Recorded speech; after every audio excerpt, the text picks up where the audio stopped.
Hoje eu quero argumentar aqui com vocês por que eu acho que Python é uma linguagem de baixo nível. Ou melhor, a gente consegue transformar Python numa linguagem de baixo nível de uma maneira muito fácil.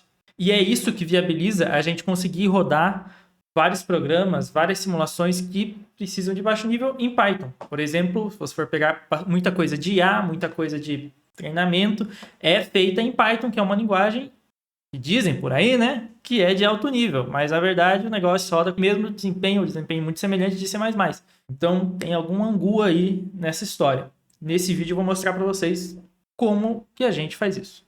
Eu sou o Dev de Desempenho e aqui nas minhas redes eu produzo conteúdo de baixo nível para vocês, devs de baixo nível também, ou para quem se interessa por esse mundo. Então já não esquece de se inscrever, deixar o like e acompanhar o canal e as outras redes para mais conteúdo como esse, além de colar lá no nosso Discord, que os devs são muito bons. Mas agora vamos para o vídeo e para o conteúdo.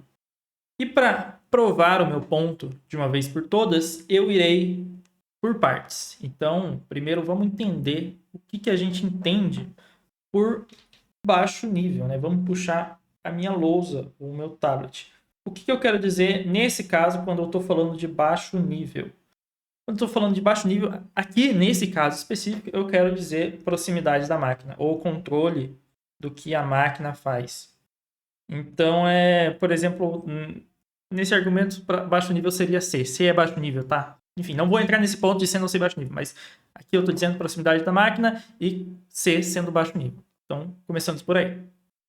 E para entender essa questão, é fundamental introduzir para vocês o conceito de FFI, Foreign Function Interface, interface de função externa.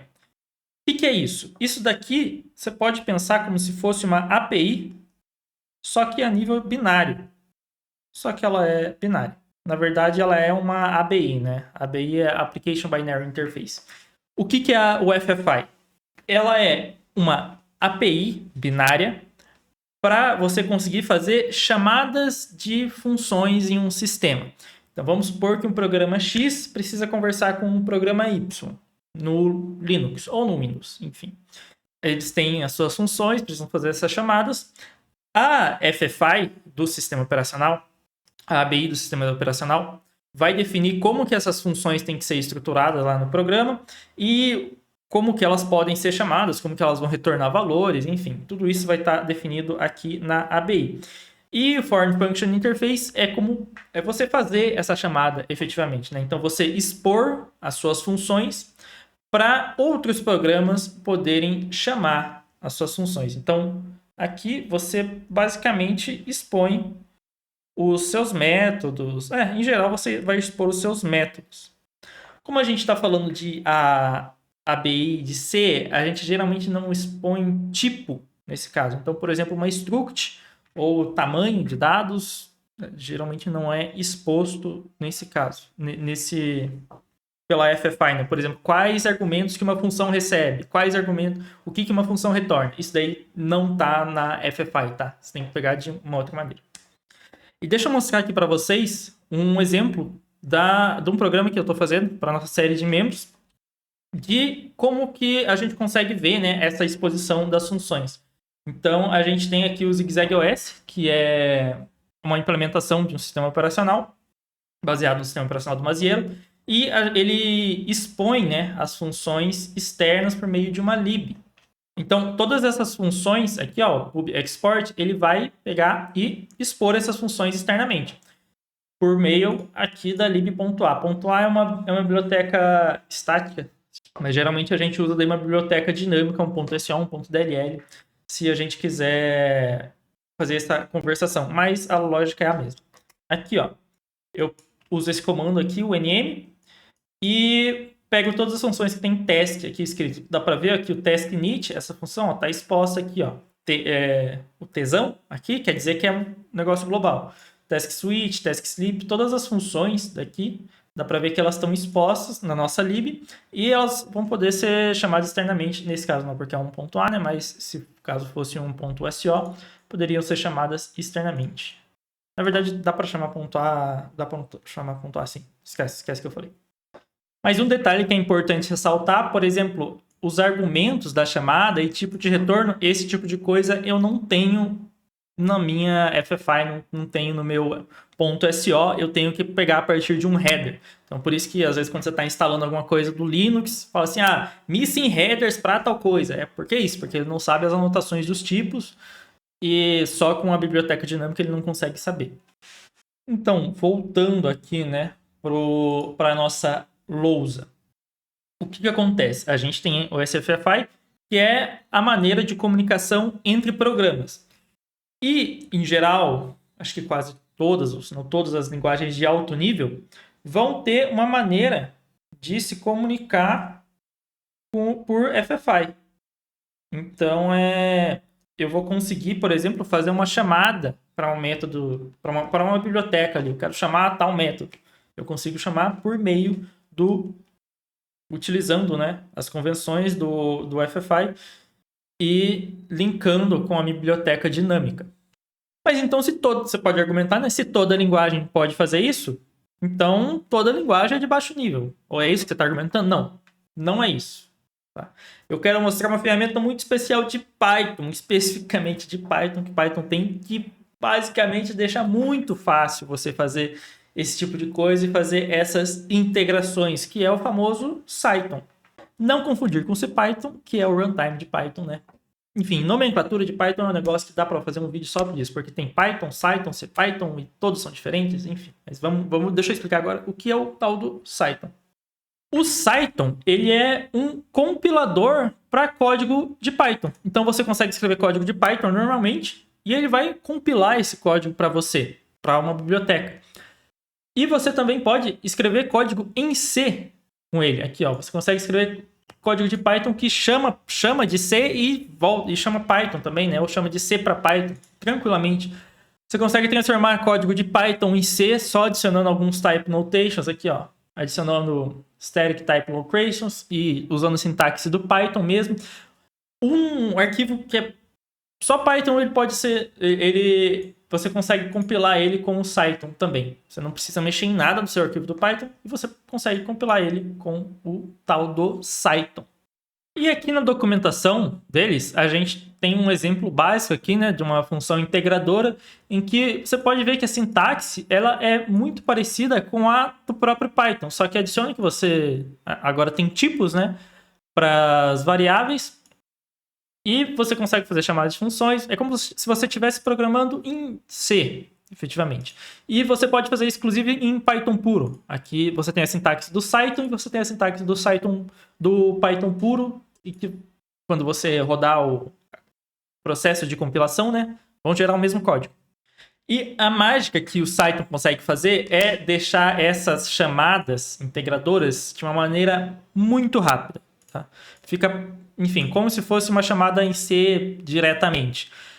E você tem outras maneiras de você fazer chamadas para bibliotecas dinâmicas, .sos. Por exemplo, você tem ctypes, que é uma biblioteca, uma standard library de Python para você mexer com tipos de C, você carregar bibliotecas, fazer chamadas.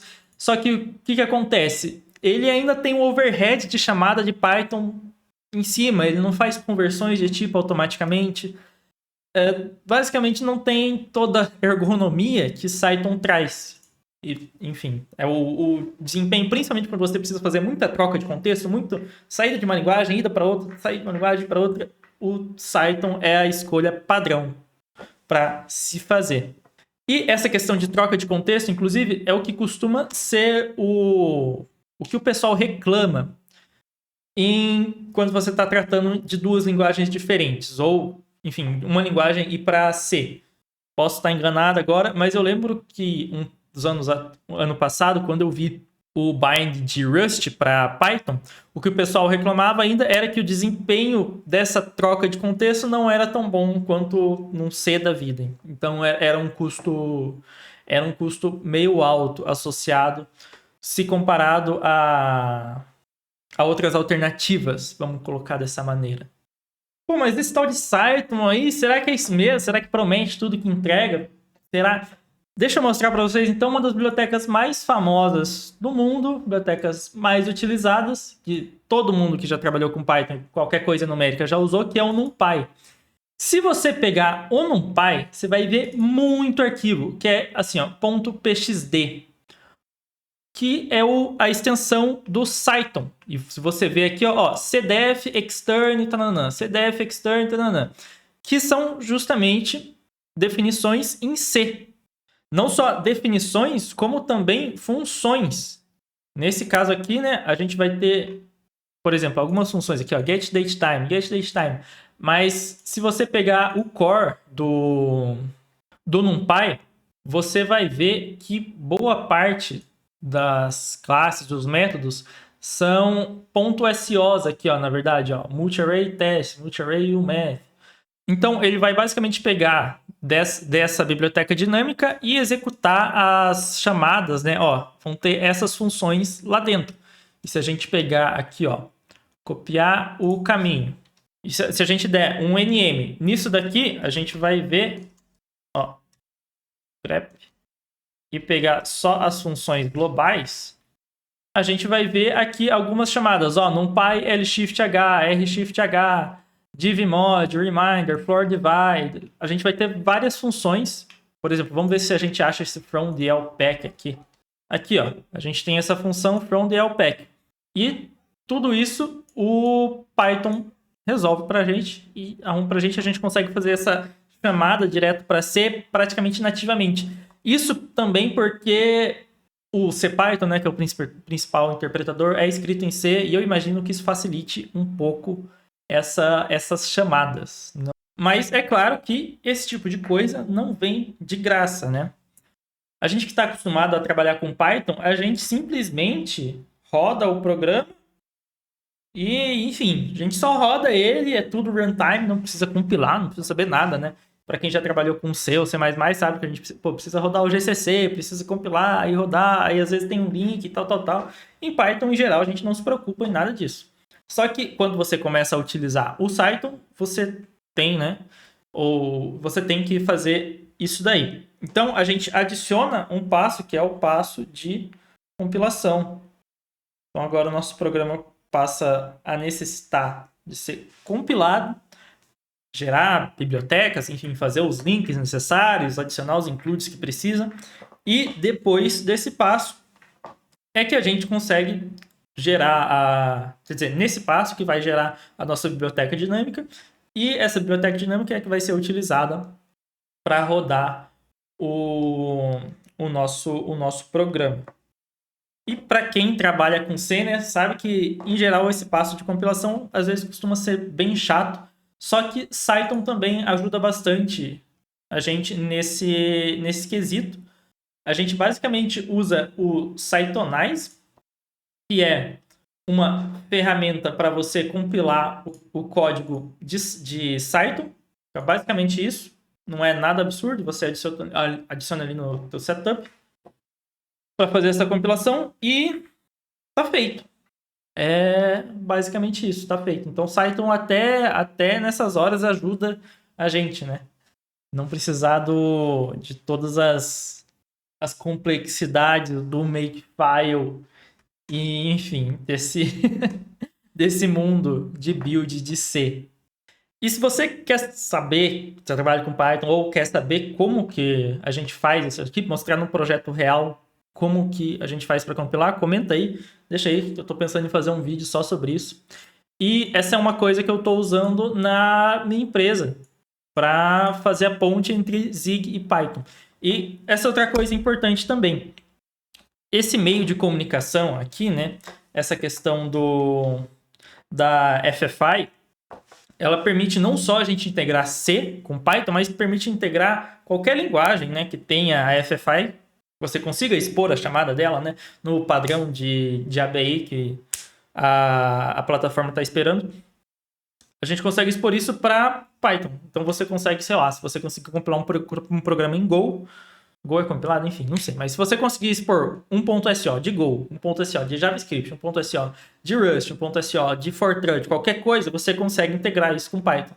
E se você pegar na base de código do NumPy ou dessas a maioria das bibliotecas, você vai ver que você vai ter C, você vai ter C++, você vai ter inclusive Fortran nessas bibliotecas, que são integradas com Python por meio da chamada de função externa.